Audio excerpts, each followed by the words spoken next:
Hey, good morning, everybody. We are day two of Double Your Love. And today I'm going to be talking about the advanced program. Krista brought this up yesterday, and the advanced program is all about what she was talking about, moving from areas of unconscious incompetence to unconscious competence, where things are habits in the creation process, things that we really want to create in our lives. It's so much easier and so much less energy consuming for our brains and our bodies to move into habits that help us create what it is, the life that we want.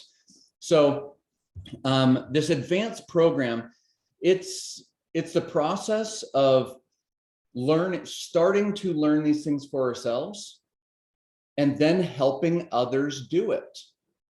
This is the circle of life. Right? Becoming a parent is the ultimate advanced program in realizing how silly we were when we were kids, right? We learn from our own experience, and our parents, they wanted us to do certain things that were in our best interest, but we had to learn the hard way. Some things we learned the easy way, and we simply learned them. And other things where we had to skin our knees and burn our hands and things like that. And then we're able to pass that experience on to our kids. But there's three necessary skills to creating long-term successful change. The first one is identifying patterns. What kinds of patterns exist in your life? I'll tell you this from personal experience. I started to identify patterns in my own life so much more easily when I started to help other people identify the patterns in their life. Sometimes it's easier to see things in other people than it is in ourselves, right? The second one is to use or utilize those patterns. I'll share a funny pattern I noticed in a client years ago. Every time that I would ask a question, everything this client would respond with was food related, even directions. For instance, it sounded something like this. Oh, where should we meet? We'll go down here and take a right at the McDonald's. And then you go down about a mile and there's a KFC, and turn left there. And then there's a chocolate brown building right next to the Taco Bell. Let's meet there. That's not exactly what it was, but I'm being facetious to overemphasize everything they thought in their mind throughout the day. They were using food, and these are called meta programs, or it's conditioning, right? They're just, in computer programming, everything is zeros and ones, and it's sequencing. It's 0001, 011101, right?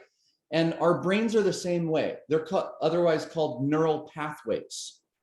We get in these patterns, and all we have to do to change those meta programs is recognize patterns and then be able to use those patterns and resequence to our advantage. The third one is, after we can identify those patterns and utilize those patterns, then we can become the dominant force in our lives, and we start to create our own patterns. That was the question that I started with. What do you want to become unconsciously competent at? People are talking about activity and keeping their house in order. We put those shoes by the end of our bed as a cue every single morning. Put those shoes on and take that walk. Okay, so there's a couple of main areas where we can really important patterns to identify. And the first one is, how do we confront things? Okay, there's two main, we either confront, and we do that in one of two ways. We either are open and curious about a subject, or we have a conflict, the need to be right approach to confrontation. The other one is avoiding.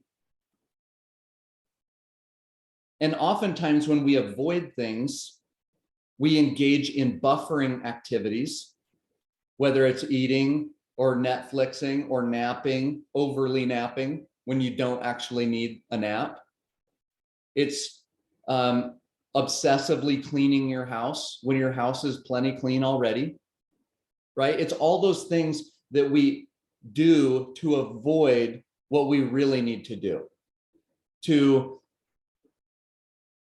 simply go through the process of processing our emotions. Okay. How do these patterns show up in your physical health, your mental health, your finances? It's the same for everything. Okay. Here's a couple of 3 areas of focus that people tend to go. What do I have? What am I grateful for? Versus what's missing? And I'm not talking about the creative process where, oh, I really want to create this in my life. It's this victim mentality of, oh, I don't have what I want. It's focusing on what you don't want versus what you want to create. And in that framework of what's missing, it's I'm broken, or I'm incapable, or this is just my life and there's no personal responsibility there, versus I'm the dominant force. Everything that I need is inside of me. If there's something missing that I want in my life, it's inside of me. I just got to recognize those patterns and tap into it. The second area is people focus on one of these 2 things, what I can control and what I can't control. And the third is we focus either on the past, present, or future. I'll tell you from personal experience, when my patterns were what's missing, what can't I control, and overly obsessed with the past. There's value in the past. I can learn from the past, but I can't change the past. Stop spending your energy trying to change your past. It's impossible. Or overly obsessed with the future like you're in fantasy. All we have is the present time. When I was constantly focused on what's missing, what can't I control, this is all the things I can't control, and overly obsessed with past and future, no amount of antidepressants would pull me out of that depression. Depression is a real thing. Medication is necessary sometimes. But when we become the dominant force in our life and we start saying, what do I have inside of me that makes it possible for me to create what I want to create in my life?